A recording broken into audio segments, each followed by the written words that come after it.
guys. Also, I go by the name of Cyan, and over the last couple of years, a lot of you have asked me questions about my setup and the programs I use to get some of the sounds that I've posted over the last couple of years.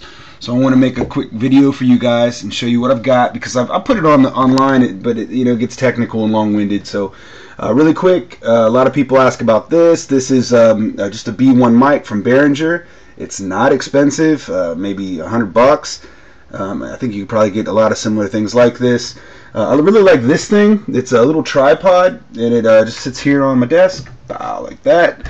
The wife likes it. Keeps the footprint low. You need to have a small mixer, or at least I need to have a small mixer, something like that, to phantom power that microphone. And you can make settings here. I bring down my bass quite a bit in the channel. And that's about it. You can mess around with your gain and your different levels. I don't really have to mess with that often. Once you get a configuration that works for your system, it's good to label all those wires with little post-it notes, so if you ever move or switch things around, you don't have to go through that pain again. Okay, inside of your computer you need to have a dedicated sound card. I went with a company called Emu. I bought this years and years and years ago. It was called the 040. I don't recommend them because their drivers aren't updated very frequently. That's a big deal. I think when you're shopping for something, find out if they've been updating their drivers, because I just got Windows 8 a month ago, and I'm having a lot of trouble getting everything working on it. So that's an issue. I use Adobe Audition 3. I think this is pretty antiquated at this point, but it works for me, so I haven't made any effort to upgrade really.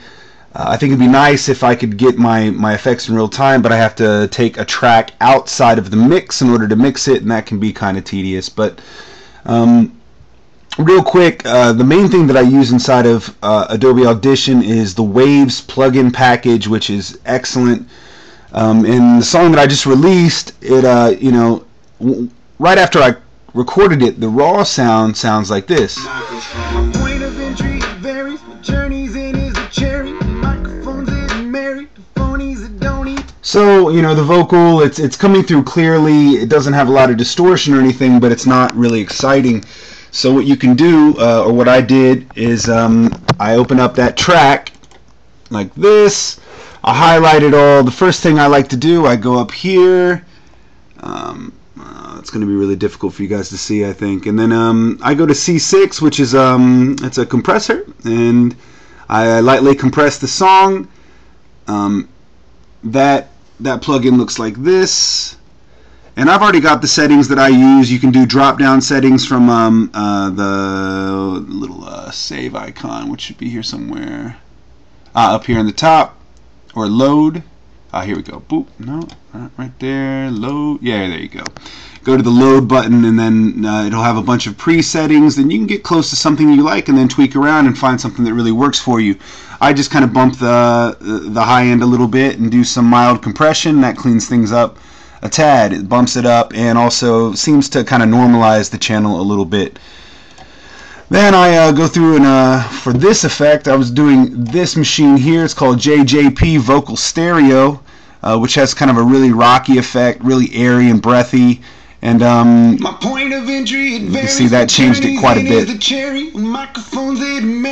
So this is without. My point of entry, it varies. My journey's in is the cherry. And then this is with. My point of entry, it varies. My journey's in is the cherry. So you can hear a lot of reverb there, and it kind of puts it over to one channel, and you can just attack it with different sounds, and then get something that works for you. Once you have something that works, you go up and hit the save button here, and then save it. And I just save everything labeled for the songs that I use. That way I can go back and get those effects if I hear them and I like them.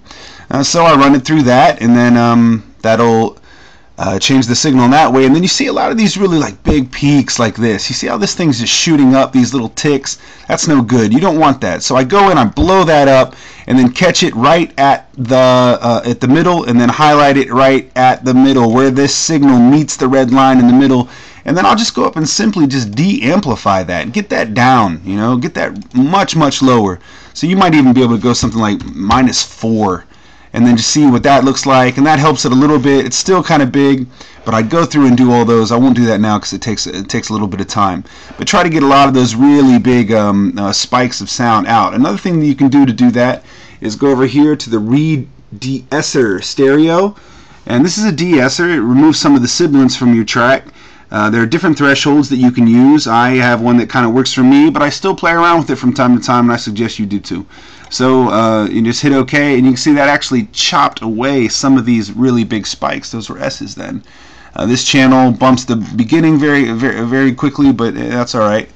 Anyways, that's pretty close to the original.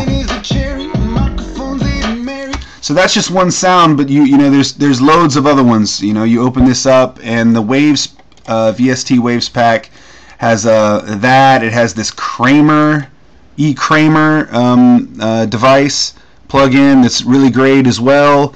There's another one called Maserati that's very good. There's just loads of different stuff in there, and I suggest that you take the time out, get some coffee, and play around with that stuff for a couple hours. Throw in a couple different vocal recording tracks, and then use your time to find the sounds that you like. I could go on and on about the things that I think are cool, but at the end of the day, it's going to be what you enjoy hearing and the sound that you're trying to find.